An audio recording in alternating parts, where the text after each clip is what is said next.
Assalamualaikum warahmatullahi wabarakatuh. Ketemu lagi di channel YouTube Wahyudi Med dengan saya sendiri Ahmad Wahyudi. Pada video kali ini kita akan belajar dan membahas tentang materi kekongruenan dan kesebangunan pada subbab yang kedua, yaitu kekongruenan pada segitiga, melanjutkan penjelasan pada video sebelumnya.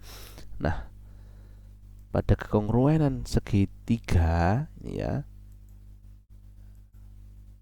kenapa segitiga itu dibedakan? Nah, kalau kekongruenan pada bangun datar yang lain, misalkan segi 4, segi 5 dan seterusnya sampai segi n, itu kita tinggal melihat sisi dan sudutnya sama.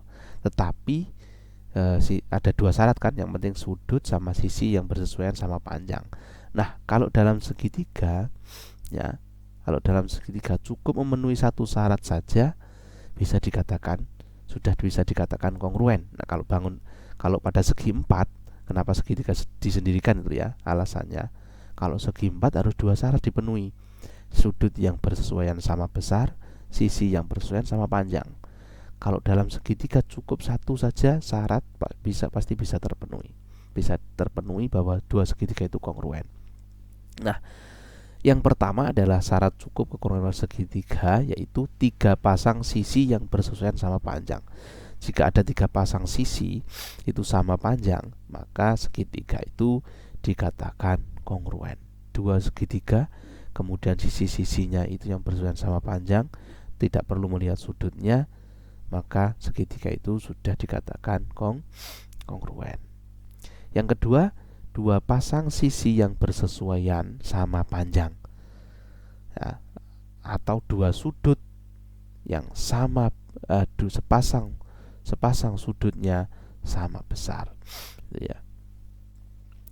Contohnya seperti ini, dua sisi yang diketahui ini sama panjang, kemudian dua sudutnya ini sama besar ya, dua pasang ya, FE dan ML, DE dan KL ini sama panjang, dan satu sudutnya ini tidak usah 3 sudutnya, cukup satu sudut dan sepasang sisi saja, dua pasang sisi saja yang bersesuaian sama panjang, maka segitiga ini dikatakan kongruen atau sama. Kemudian yang ketiga, dua pasang sudut yang bersesuaian sama besar ya, dua pasang sudut dan satu sisi yang bersesuaian sama panjang, itu sudah dikatakan segitiga tersebut juga kongruen. Ilustrasinya seperti ini, ada gambar ini, yaitu dua pasang sudut WZ dan FEVY, kemudian sisi UV dan XY ini sama panjang, dua sudutnya sama besar, ini dikatakan kongruen. Tidak perlu mengetahui berapa besar sudut U dan X ya, cukup disingkat sisi sudut atau sudut sisi sudut ya. Kalau yang tadi itu sisi sudut sisi dan sisi sudut itu ya, itu syarat cukup bahwa segitiga itu dikatakan, dua segitiga tersebut dikatakan kongruen. Nah, contohnya ini ada segitiga PQR dan segitiga KLM. Tunjukkan bahwa segitiga PQR dan KLM itu kongruen. Yang B, sebutkan sudut-sudut yang sama besar dan sisi-sisi yang sama panjang. Nah, kita jawab ya. Yang A, dari gambar diketahui bahwa panjang PR sama dengan panjang LM, simbolnya sama ini ya.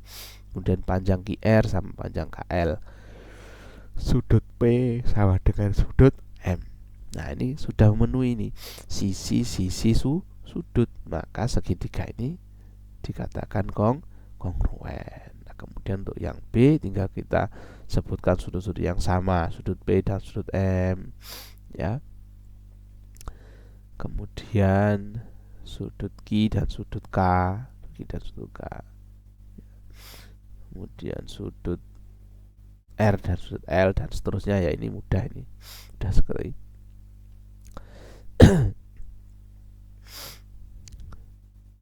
Itu untuk kesebangunan kekongruenan pada segitiga. Nah, ini ada contoh soal bisa kita kerjakan ya ini. Nah, latihan soal ini. Perhatikan jajar genjang berikut. Segitiga ABC dan segitiga ACD. Ya, ini berarti segitiga yang ini ya. ACD dan ADC atau ACD itu kongruen. Karena memenuhi syarat apa? Ya, kita lihat di sini. Ini gambarnya adalah jajar genjang. Jajar genjang tentunya sisi yang sebelah sini sama ya. Karena jajar genjang memiliki dua pasang sisi yang sejajar dan sama panjang. Ini sisi ini CD sama dengan sisi AB. Tadi sisi AD dan BC sama. Kemudian ya, kemudian diagonalnya pun ya, diagonal AC ini ada diagonal AC. Diagonal AC pada segitiga ABC dan diagonal AC pada jajar genjang yaitu mewakili segitiga ACD sama ya. Sama. Maka ini sudah memenuhi syarat kongruen sisi ya, itu yang A ya. Sisi-sisinya sama panjang, ketiga sisinya sama panjang tanpa melihat sudutnya ya. Oke, kemudian latihan soal yang kedua. Perhatikan gambar berikut. Besar sudut BCA. Kita lihat dulu di sini ya, apakah segitiga ini kongruen ya, segitiga BCA dan ECD. Ini sisi terpenuhi ya. Sisi BC sama CE sama panjang. AC sama CD sama panjang. Kemudian setelah sisi, kemudian ada sudut. Ini sudut A dengan sudut D. Pastikan sama. Dari mana sama? Ini sudut C, ini kan bertolak belakang ya, bertolak belakang. Ini bertolak besarnya sama. Nah, sudut dalam segitiga 180.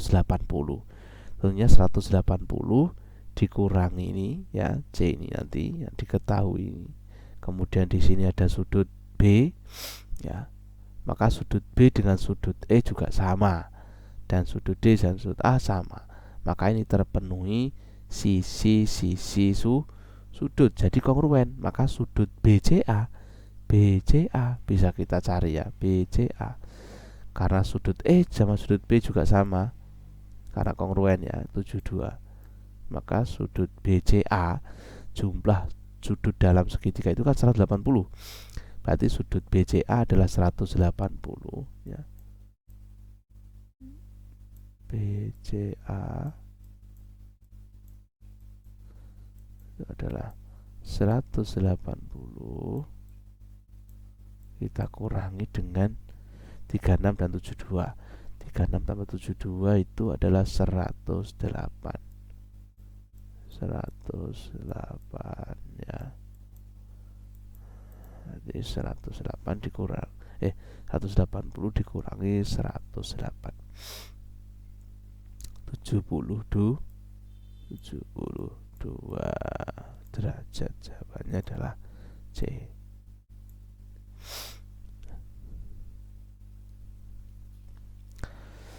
Itu tentang kekongruenan pada segitiga ya. Semoga bermanfaat.